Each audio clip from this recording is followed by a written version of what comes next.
5 surprising facts about Leonardo da Vinci, MNN, Mother Nature Network. We're happy you're here.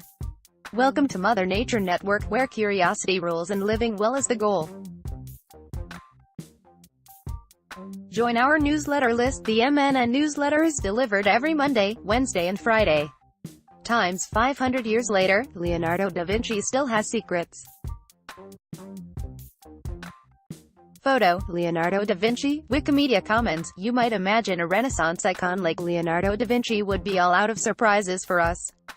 It's been 500 years and we're still gushing over the man's body of work, which runs a staggering gamut from invention to sculpture to science to literature.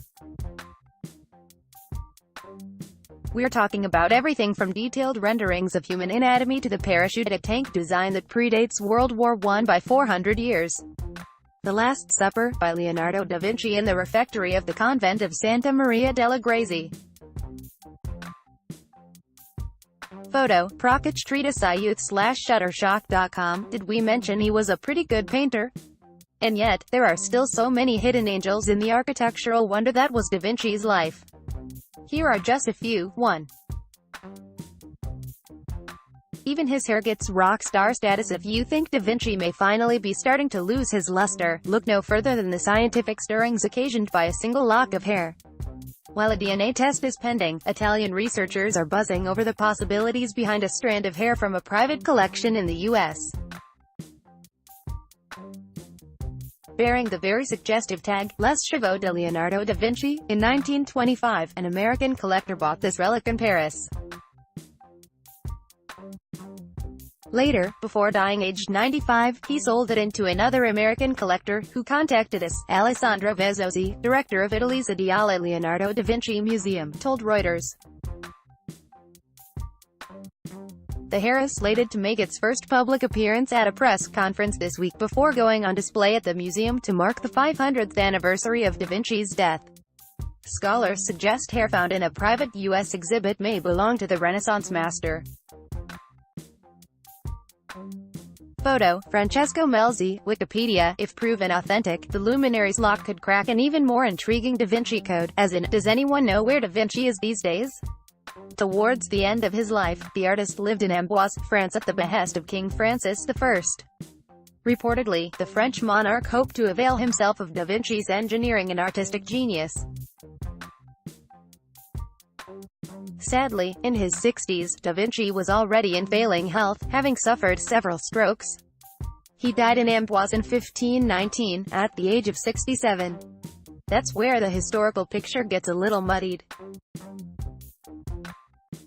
Scholars presume da Vinci was buried in the chapel of Saint Florentin at the Château d'Amboise, but the chapel was subsequently consumed by flames during the French Revolution. A page from the notebooks of Leonardo da Vinci showing a geared device disassembled. Circa 1500. Photo, Everett Historical, Shutterstock. Did his bones at least make it out of the fire? Prevailing opinion has it they were moved to another, smaller chapel nearby called St. Hubert. That's where the remains are said to rest today. Except maybe not. Even a plaque at St. Hubert leaves the door open for bone-tingling intrigue by claiming it's only the presumed location of his body. The DNA test on his supposed hair may finally remove that long-standing presumption. Leonard's presumed to him in the chapel of St. Hubert. Photo, Wikipedia. 2. He saw the world like few others did, literally. Speaking of presumptions, we've traditionally revered da Vinci as a man who not only thought, but also saw, outside of the box, a man whose unerring visions allowed him to sketch technical diagrams in unerring detail as well as masterpieces like The Last Supper and the Mona Lisa. But what if that uncanny vision was actually the product of defective eyes?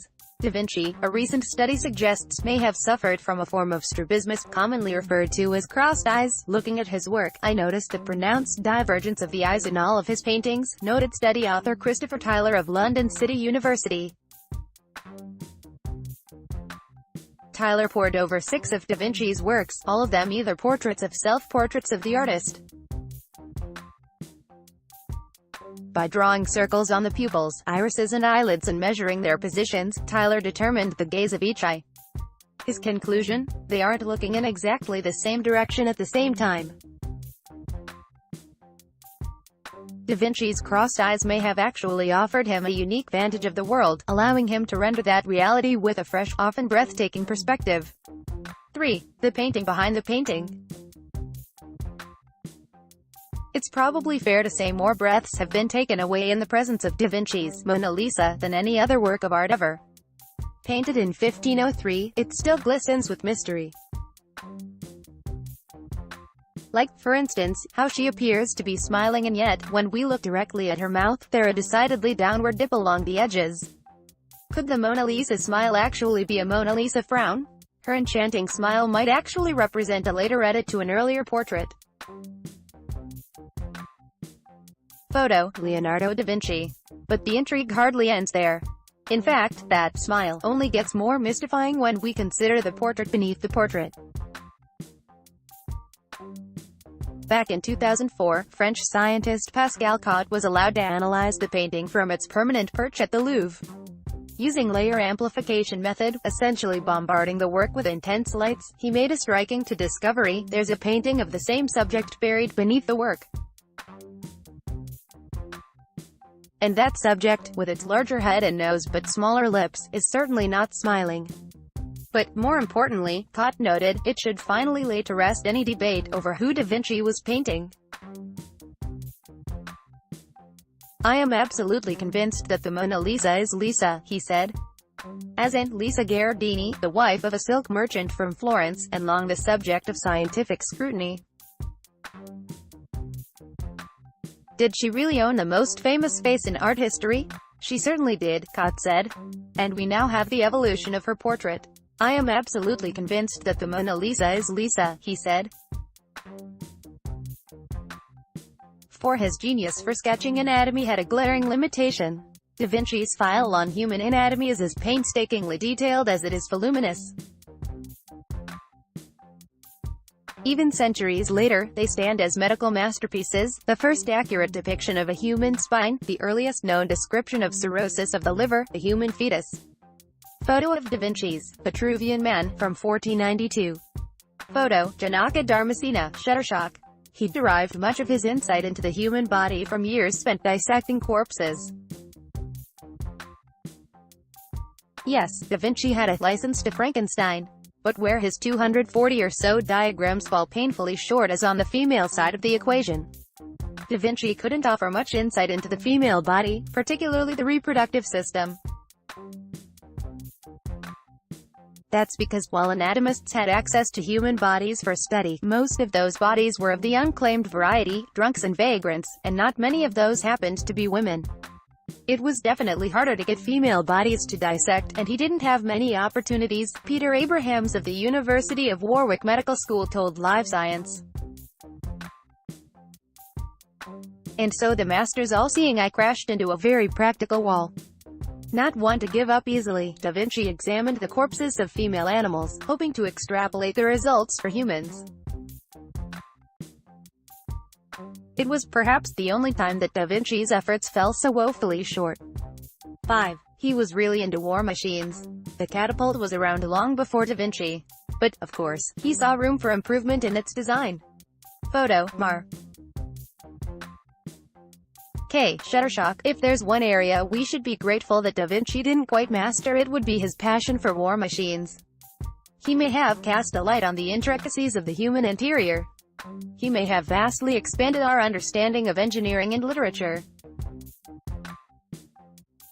But he also liked to design some pretty hair-raising mechanical monstrosities.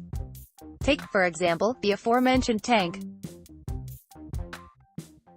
It was basically a rolling bunker that could pivot in any direction with light cannons and other anti-personnel devices jutting out from beneath its tortoise-like shell.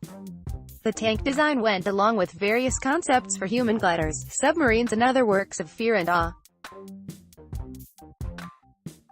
The great humanitarian for the ages didn't seem to mind the occasional anti-humanitarian flourish. Or did he? When modern-day engineers tested the soundness of Da Vinci's tank design for a BBC documentary, they noted that it had one very obvious practical flaw. The gears were set against each other.